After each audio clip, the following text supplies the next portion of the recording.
Hey guys, this is Aryan, and I've been joined by my co-moderator Kriti as well as Mr. Pulkit Garg sir.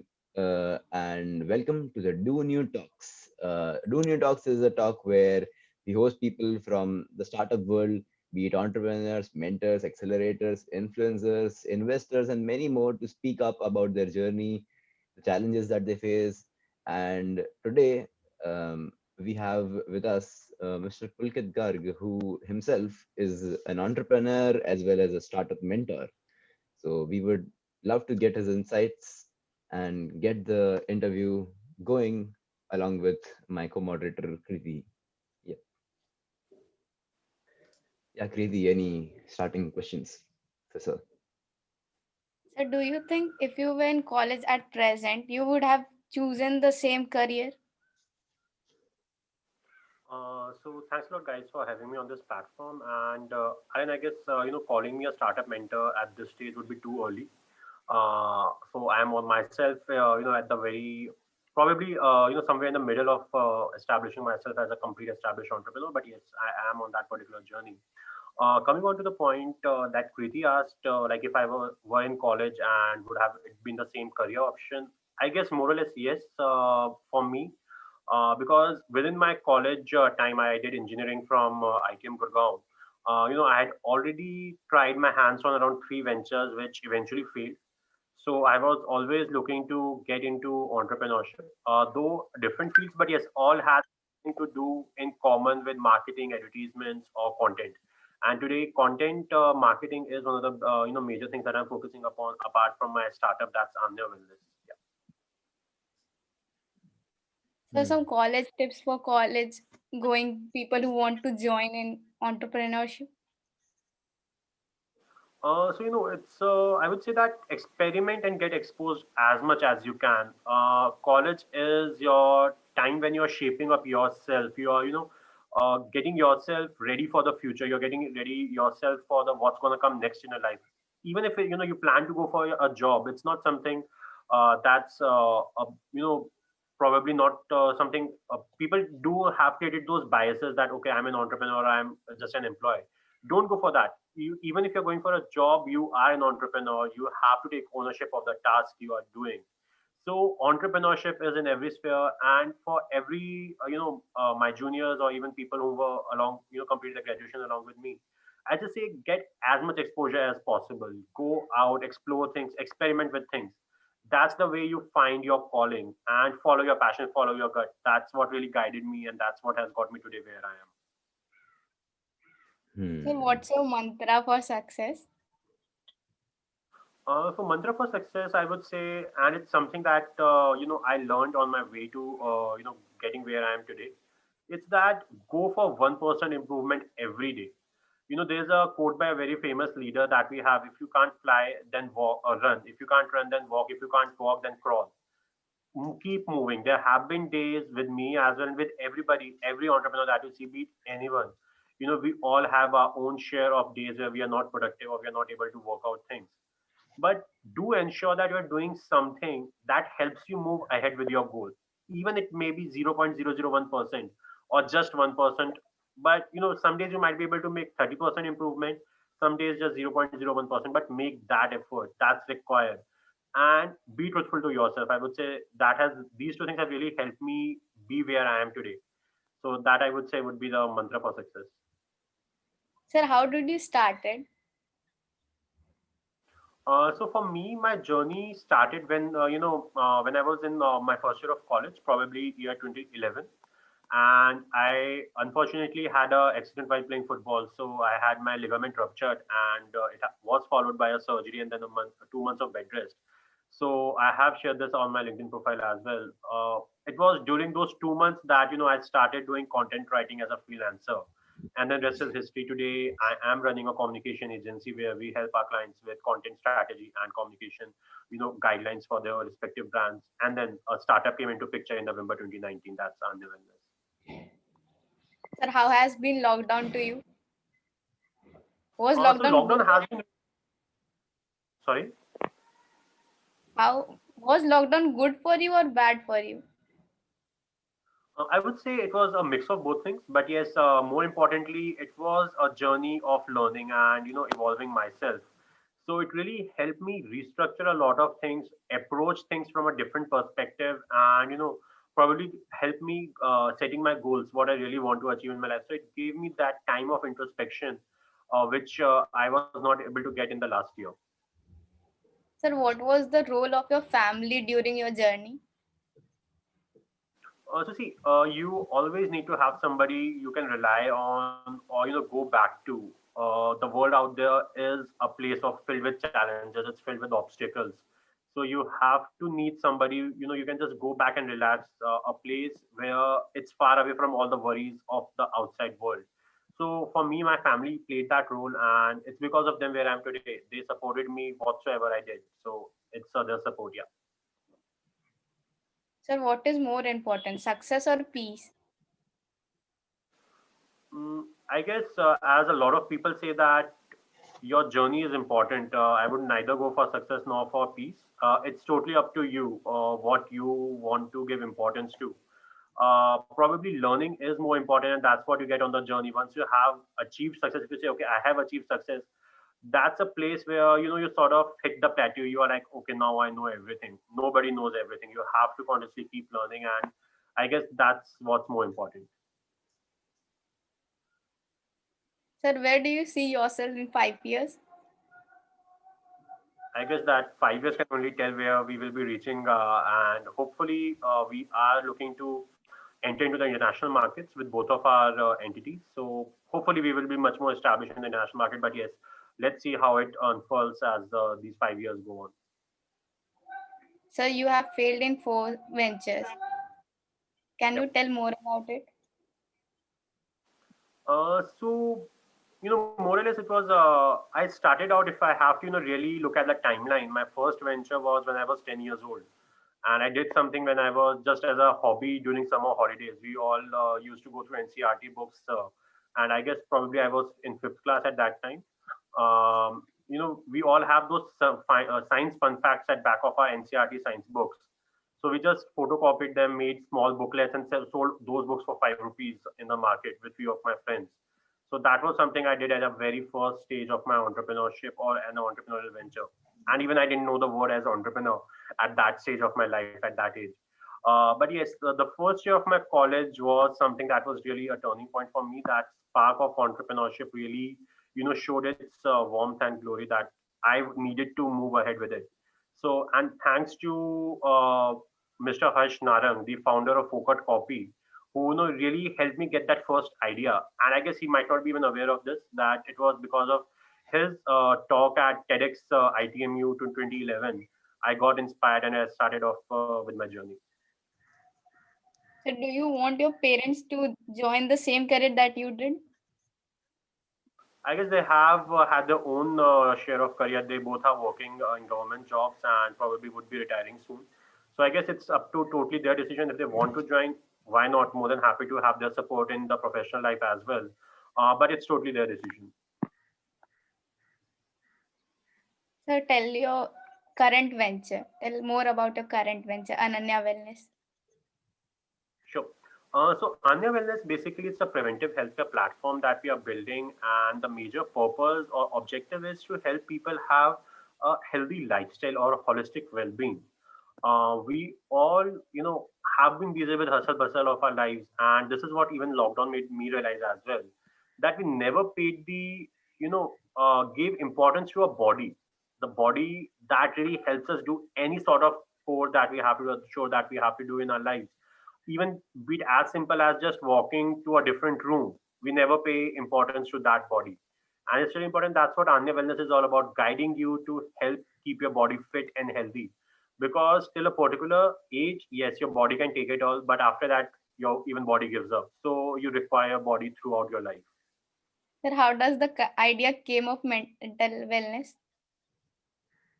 So, everything that happens in your body or in your surroundings is something that you manifest for yourself. I'm a very big believer of the law of attraction and the secret that follows it. And whatever we manifest or whatever we think, it really gets into our being. If you start thinking continuously that my ankle is paining, just look, after 5 minutes your ankle will start paining. So mental wellness is the very first thing to curing yourself. And a major focus is towards preventive healthcare, not curative healthcare. So that's where mental wellness plays a very important role. Half of the ailments in today's world that we are looking at are just because of mental, people who are not mentally well. So who are either going through depression or anxiety or too much thinking. That's also another point, again falling under the bracket of anxiety. So mental wellness is the very first step towards achieving holistic well-being. Yeah, I'm done with the questions. So that was the first segment of questions. The first segment is usually about the brief introduction, just so that we get to know the person you are as an entrepreneur as well as your current venture. Now, moving a little deep into your journey. So in the start, I read a little about you, and you mentioned Jagriti Yatra, which is quite famous in the startup ecosystem of India. So can you mention more about it? That how did you came to know about it? How did you join it? And what was your journey forward? You even were involved in organizing some. Yes. Yep. So, Aryan, as it is said that destiny has everything planned for you, I got introduced to Jagriti Yatra in that moment of my life when I was about to give up entrepreneurship. And my teachers or people are there that destiny sends to you that help you move forward or take that very requisite step that you need to reach your final destination. So that's where my placement manager helped me get to know about Jagriti Yatra, and getting approval even after getting selected in the Yatra from my family and even the college authorities was again a very different ball game and a struggle to go through. But yes, I was able to pass all those obstacles, and I went on Jagat Yatra in 2014, and it really, really helped me understand where I was going wrong. The very basic of entrepreneurship is being persistent with your efforts, and that's what Mr. Joe Marriott, founder Gram Vikas in Odisha, that was one of the role models we visited, made me realize that I was lacking in my persistence. If I faced any sort of a failure, I was giving up on that venture and moving on to the next phase or a new startup altogether. So that is what I realized through Jagriti Yatra. And again, I would say if it would not happen for Jagriti Yatra, JY, as we call it in our normal conversation, probably I would not have been an entrepreneur today. I would have been working in any other, bigger MNC or something in a job. I would have never taken the path of entrepreneurship or even not got the courage. And the years I worked with Jagriti Yatra as a team member with them from 2016 to 2019, these were the most amazing years of my life. And I'm sure that there are more to come. But yes, these really helped me shape up what I am today. So just to get a brief idea, like my understanding of Jagriti Yatra is like a 15 to 18-day train journey where along with other entrepreneurs, you get to tour the nation of India and its ecosystem. So how is a day at Jagriti Yatra like? Like what's the routine that's followed and the places that you visit? In Jagriti Yatra, the spirit of building India through enterprise is very deeply rooted. And that's how even our days start. We get a morning wake up call with any of a song that, really helps you instill that spirit of building India. And it could be a song from Swadesh or, similar songs that we hear. It really, gives you a very positive start to the morning. A very positive message in the morning really helps you get throughout with positivity during the day. And a normal day in Jagriti Yatra would, look at various forms of helping you understand how can you become an entrepreneur, or how you can help India through that particular process. You might not be becoming an entrepreneur, but how can you act as a catalyst for any other entrepreneur? So those are there are various verticals in which through which Jagriti Yatra helps you learn things. One of them, the very basic, is peer-to-peer learning. So around 500 entrepreneurs that are traveling on that specially chartered train for 15 days are divided into cohorts, and then groups, and then groups are into cohorts. So you start your morning with a fellow entrepreneur or fellow aspirant with whom the very first thing on your mind is your problem statements that you might have faced, or you with your previous day's experience you sort of had questions to start discussing with it. And then after that you are going on a role model visit. You get to experience a different industry altogether, a different role model altogether. So that's how the days goes. Then you are start sort of the previous days group that was, so each group has is given a particular role model to present on as well. So let's say on 26th of December we went to Hubli. So there would be one group that would have to present their understanding of Hubli's, the role model we visited in Hubli, the business model and their understanding of the problem statement, everything on 27th after that day's role model visit. So we have that particular thing, and then cross questions happen. People do get catered to their queries and understand, just to get a better understanding. And then probably we have few other activities to help people evolve better. And then we have our food, and then probably lights out. Yeah. That's quite a day, like a lot of intensive self retrospection as well as exposure. So Yeah. that's quite a combination there. I'm pretty sure that our viewers as well as us ourselves would surely one day love to go to that journey. Coming to your career, so you began as an electrical engineer. So I guess so. What was the journey from the moment between from like an electrical engineer background? Usually, people just go and work in a brand. So rather than that, you went into the business side of it. So what made you move slightly and vary it towards the business and the marketing side of entrepreneurship? Again, it was not electrical; it was electronics and communication engineering that I completed. Hmm. So probably I would say that I was, never a very good engineer out there, though I was able to get some good scores. But again, it was more of a theoretical knowledge. So I would have never made a good engineer if I would have gotten into the exact core of the things. And again, the way things just kept turning out for me, the way I was very much clear that, if I wanted to get placed, again, I was very selective in that. I decided, okay, these are the only companies I would be going for. If I didn't get selected, I would be going for entrepreneurship. That was a clarity I had in my mind. So luckily or unluckily, I don't know what was the role of destiny to play in it. I didn't get selected in the very first company I really wanted to go for, and even for getting preparing for the interviews for that particular placement drive, I sort of gave up on one idea I was really working on, and probably could have been the one of the success I had. But yes, I decided to let that go and prepare for the interviews. I went to till the last rounds, and I was not able to qualify after the final round. But yes, I am happy that I didn't make it through, because if I would have, then again it would have been a very different journey altogether. But yes, for me, I guess it was very much clear from first day itself that I want to get into entrepreneurship, and that's what my focus was, and I have always been focused on that. I never thought I had to get into the core of engineering, so that was there. Hmm. So you also worked at Fidelity International, and it's mentioned that you quit your job there. So how did that mentally that decision making process went about? Because quitting a job at that stage was quite a huge decision. So see, Fidelity as an organization was is an amazing organization to be there. But the role I had in the organization, I was not very much happy with the role I was given. I was a developer and then moved to a QA. Again, the team over there was very supportive. They understood where I was coming from, and helped me transition from being a developer to a QA. But even after spending 8 months, 6 months in QA role, I realized that it was not something I was really enjoying and giving my 100% into that role. uh, I was just trying to kill time most of the time, most of the day over there.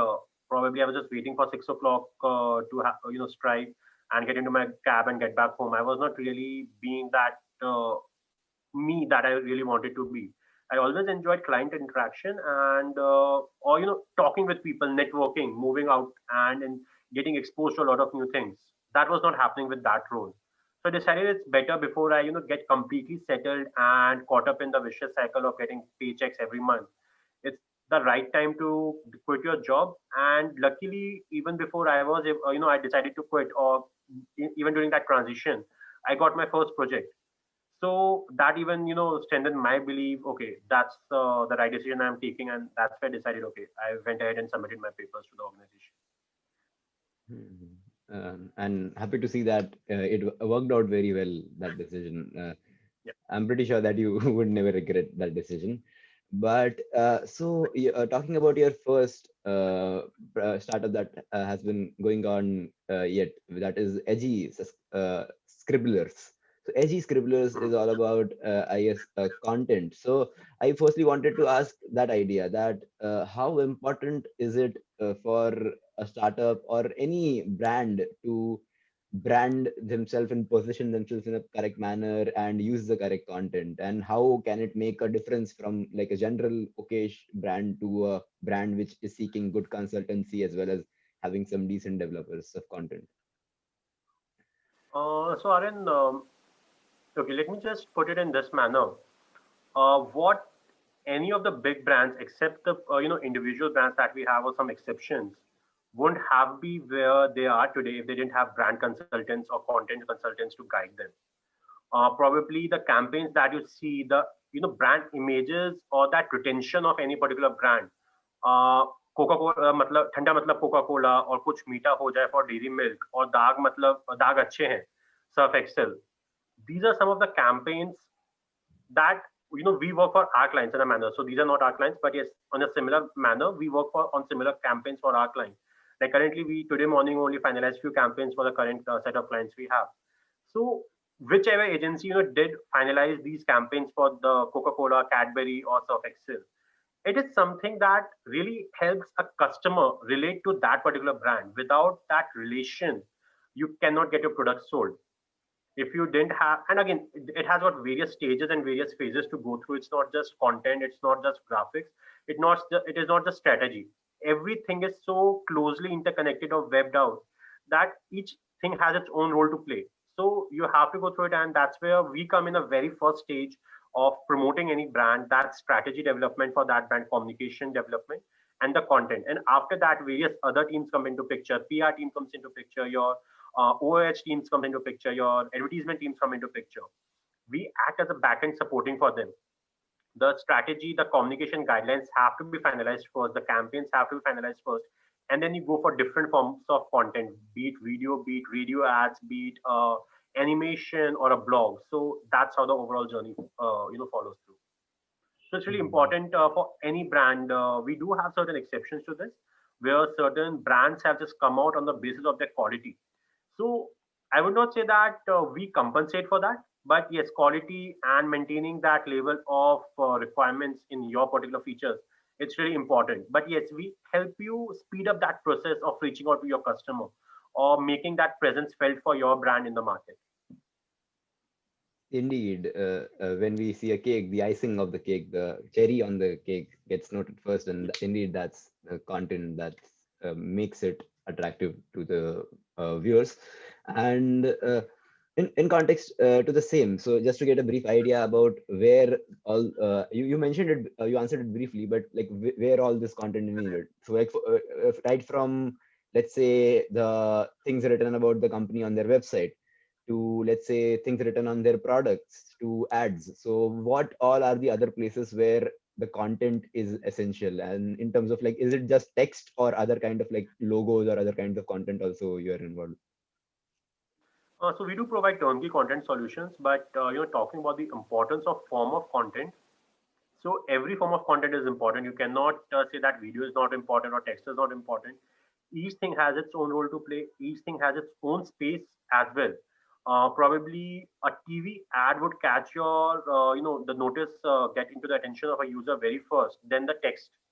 So the sound that's there. So basically, it works on the concept of Vista concept, visual, image, sound, text, animation. So, giving a very basic example, I guess we all watch Tom and Jerry or Pokemon Girls or anything, Pokemon or Powerpuff Girls or these cartoons. We remember them even today. Dexter's Laboratory, we remember that dialogue or everything even today because these are based on our Vista concept. But would you remember what you studied on in your first class mathematics subject? Do you remember that? But you remember the same cartoon that you watched in the first class. Exactly. So that's the Vista concept out there: visual, image, sound, text, animation. So all these things have a very important role to play. Absolutely. And like content exactly shows our brand positioning. And like I remember I was watching this video about how Marvel characters also have like a brand positioning where different TV series characters, and some have some position like luxury, some position like a small hero who's trying to battle against the world. And there are so many different positionings that come into the play. Uh, Moving forward, when we're talking about your second startup, that currently, along with Edgy Scribblers, you're also pursuing Anya Wellness. So that's also something that is in a different ecosystem. You briefly answered the question, but just to know more, that how did you establish that startup? Because that is something that probably isn't associated with your previous career portfolio. So how was that process of establishing it and getting in contact with the people relevant, especially wellness enthusiasts, was taken into place? So see, for me, wellness or say application of Ayurveda or yoga has been a very crucial part of my life. I was diagnosed with migraine at a very early age, and it was practices of Ayurveda that really helped me, sort of heal from it and come out of that pain that I used to go through. Migraine pains are very dreadful, so it really helped me out. And as I grew, again around my last year of college, I was looking for something for other treatments and therapies to happen. I could not find anything in my vicinity, and that's where the idea struck me. And that time, Zomato was at a very big, in boom. People were talking about restaurants being discovered on Zomato, and that's where the idea of Anya, building a discovery platform for wellness industry struck me. And that's what I did. My ground research took my own time, and that's in November 2019 we decided, okay, it's right time to incorporate ourselves and launch ourselves, and that's when we started out. Hmm. Fair enough. And now that you are involved with two startups as well as many other life things, so lastly, just to get a brief idea that how do you manage these things? Because these are different sides of ventures involved, where you have to give your different side. So, like right from, like, let's say some NGO to even the two startups that are currently going on, how do you manage everything? So, Aryan, the very basic thing is in today's era, there is no concept of a single man army. Your team that supports you, that enables you or empowers you to, grow and get different things done. So it's really important to build a very strong team and empower them. And that's where my team has been really supporting, and that what allows me to move out and explore these things. And also, then you have to align your vision to their vision as well, to their growth charts as well. It cannot be that, let's say, if somebody is working in my organization and I'm just focused on growing Anya with my perspective or with my vision, that's not going to solve the purpose. You have to get their visions as well into focus, their interest as well into focus, and then merge it or align it accordingly with the major vision that's out there of the organization. You have to empower people, you have to empower team, and that's where your team then empowers you. Hmm, absolutely. And so before moving to the conclusory part of the interview, also Kriti, if you do have any questions, then like any concluding questions, then you can also go ahead and ask if there are, or else I'll I have conclude. no question. Okay. Okay. So, just to get a conclusory remark from you, uh, being a person very active in the startup ecosystem, what do you think are the key takeaways for the people who want to become entrepreneurs in future? What do you think they can do in the same context? So again, I would just, at the risk of reiterating myself, it's be persistent with your efforts. I really like this definition that Arindam Chaudhary gave in his one of his talks, that success is nothing but overcoming your self-imposed standards of excellence. So I guess that's just in just single line says what success exactly is. So every day you have to set new standards, achieve them. Then you have to just keep walking and be persistent with those efforts. Indeed. And any resources, be it let's say a movie or a book or even a role model whom you think that if somebody use as a resource and as a reference material, then it would be great for them to understand what to do in the future. So I guess for every industry, the industry expert would be there. For content, I follow Neil Patel is there, then Brian Dean is there. I follow these people for my industry. For wellness, we have got various other experts that we follow. But yes, as an entrepreneur, I would say that Shark Tanks has really good content out there. It helps you understand the overall fundraising system that's to follow. In terms of books, I would say you can read Hooked. That's another book by Neil Ayal, an amazing book that helped me really understand customer psychology and how content are related into it. Then you have got this Ultimate Sales Accelerator by Amit Agarwal that I'm currently reading. And again, there are multiple books out there and multiple resources, but yes, you have to continuously keep learning. So keep Googling, keep go, you can go on YouTube. So continuously, you have to just keep learning. Absolutely. And on that brilliant and positive note, moving to the conclusory note of our podcast, for all the startup entrepreneurs and the others who are planning to start off on their own journey, there is this book. It's called The Ease of Doing Business, and it is a compilation of corporate compliances and exemptions for startups. And the link for the book is put in the description box in this video itself. So do check it out. And in fact, Pulkit Garg sir is also featured in the footnotes of the book itself.